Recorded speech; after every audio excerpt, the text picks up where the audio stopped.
Okay,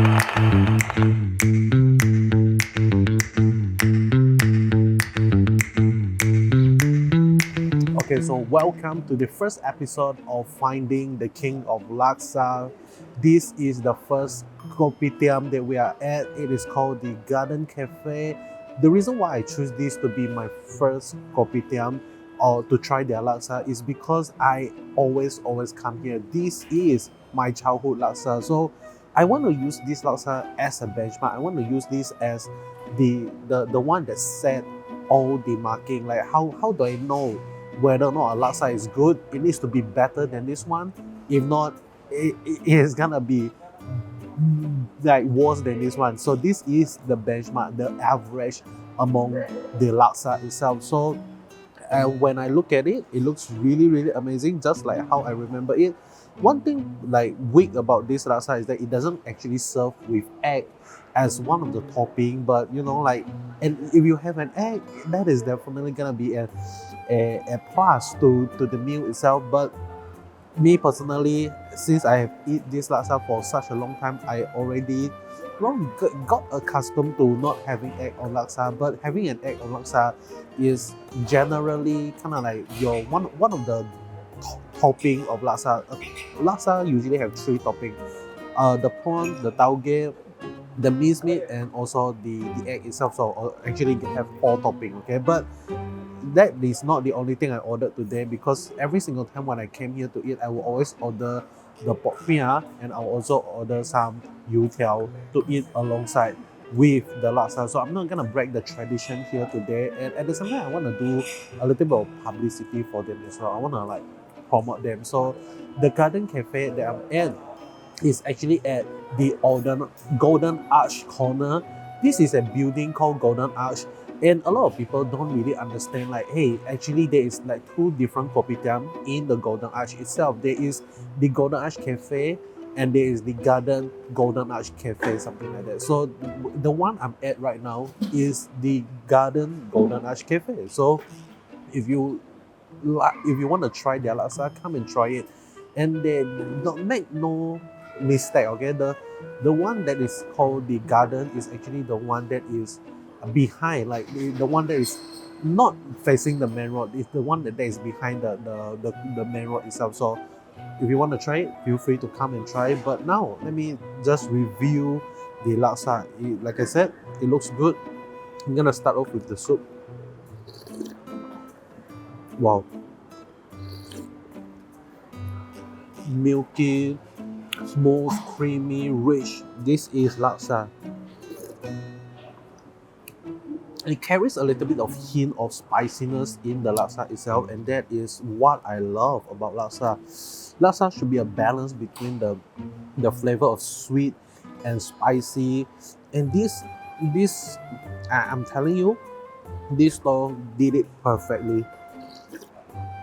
Really amazing stuff here that we actually get to test. Like the soup is amazing. Like it is, this is kind of like a 5 out of 5 of the soup. Not gonna lie, okay. So let me try the bihun right now. The bihun, amazing. It's thick. It is, hopefully it's smooth. Let me try.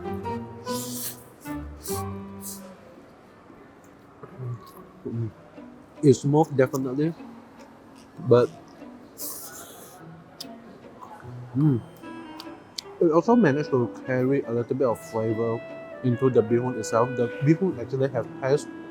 Like some bihun, when you eat the laksa in the bihun, you don't taste the taste at all. You only taste like it almost like they boil on plain water and they serve it up. And I felt like there is some mistake that quite a lot of people do. You should definitely season your bihun. Okay, so that is one crucial tips for you who are planning to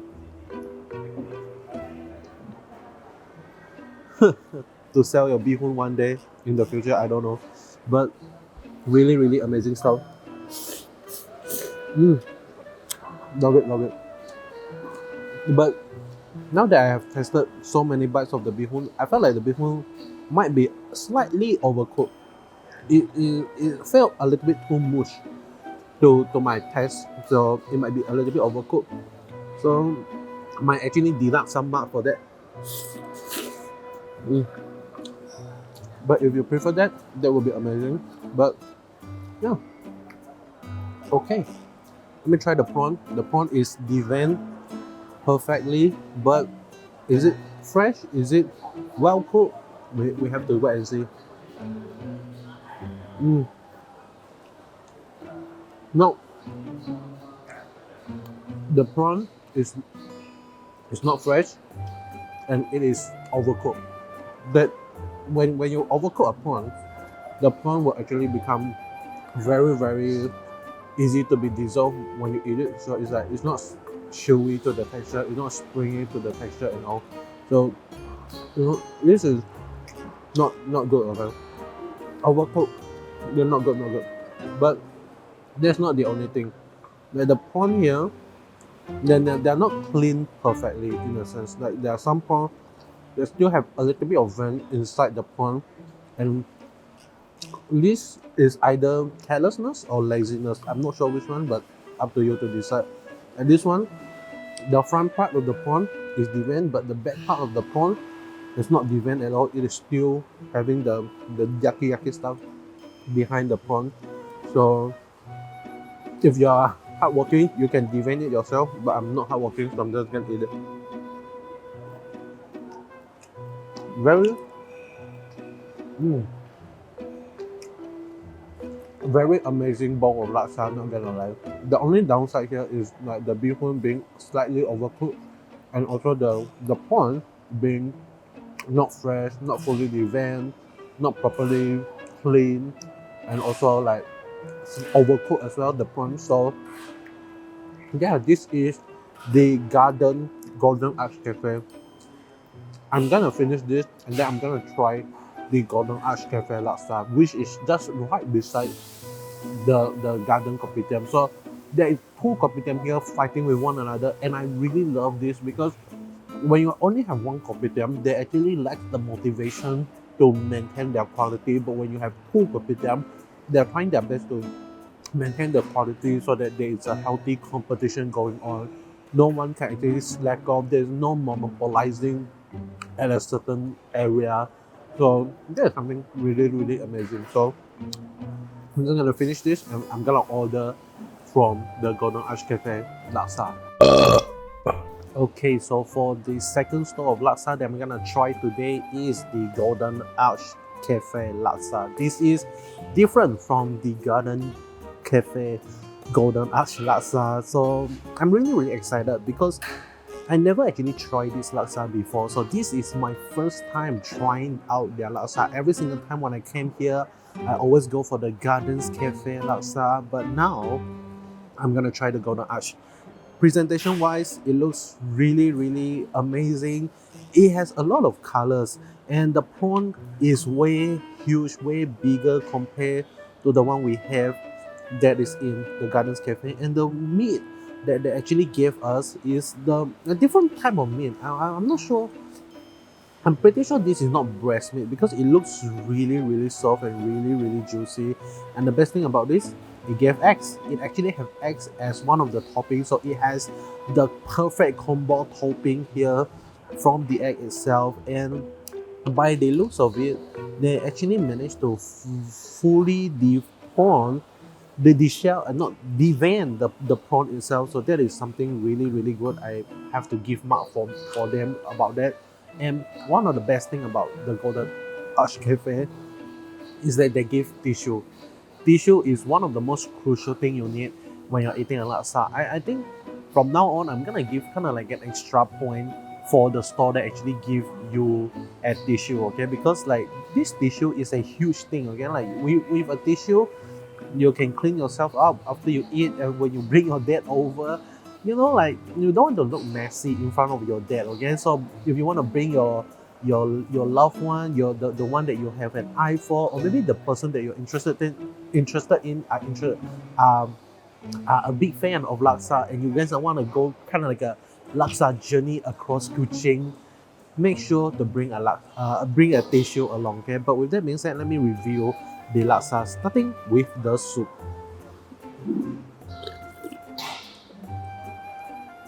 Wow, the soup has a really strong curry flavor.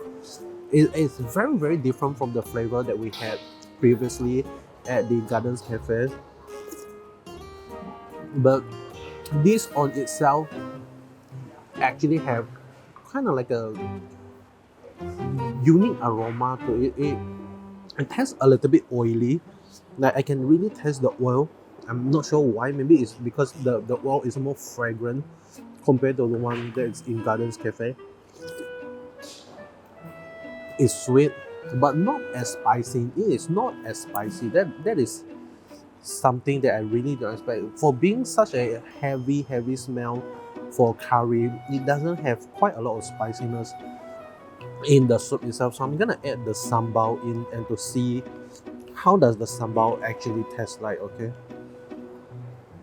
Okay, now that I mix it, let me try. I think the sambal doesn't really help with the increasing the spiciness at all. It actually introduced another flavor to the laksa, which I'm not really like a big fan of it. Usually I try not to add sambal into my laksa because it kind of like it is. I just felt like it took away from the balance of the taste, something like that. But with that being said, let me try the bihun. Okay, the bihun is a thinner cut.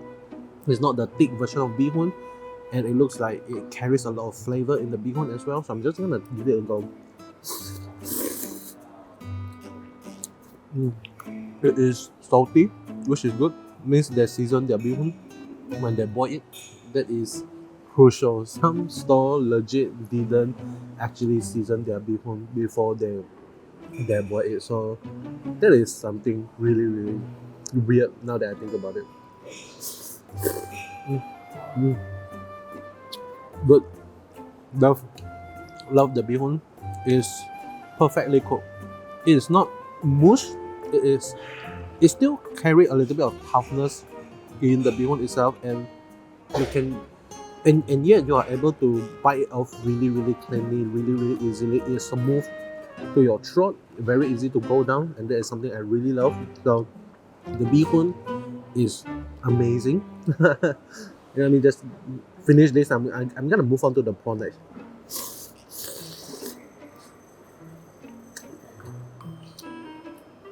Okay, now for the prawn.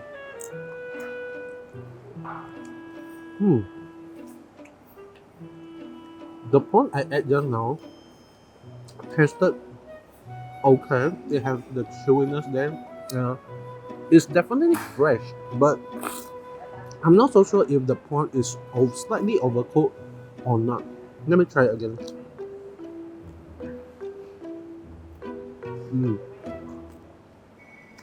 The prawn is overcooked, but this is fresh because you can still taste there's still, despite being overcooked, it still have the chewiness to it. Means that this is fresh prawn, but they kind of like overcook it, so that is kind of like sad. If they manage to like nail the prawn cooking, that is amazing. That's gonna be like wow, it's gonna break the internet, something like that. So yeah, that is the golden arch laksa. It looks really, really different from the Gardens Cafe laksa, which is no surprise there because both of them are competitors. They really want to separate their flavor among the customer. If they're serving up the same laksa, then people will be like, what's the difference? Why would I order from? Why do I need to order from you when I can order from that one? Something like that. So they are really trying to differentiate their flavor so that the people that came here to eat is gonna select which laksa they want to go for, something like that. So with that being said, that is all from me regarding the first episode of Finding the King of Laksa. Let me know in the comment section below what you think of these two laksa that I've tested. And if you like what you see, you know what to do. Click that subscribe button and I'll be seeing you guys on the next one. Goodbye.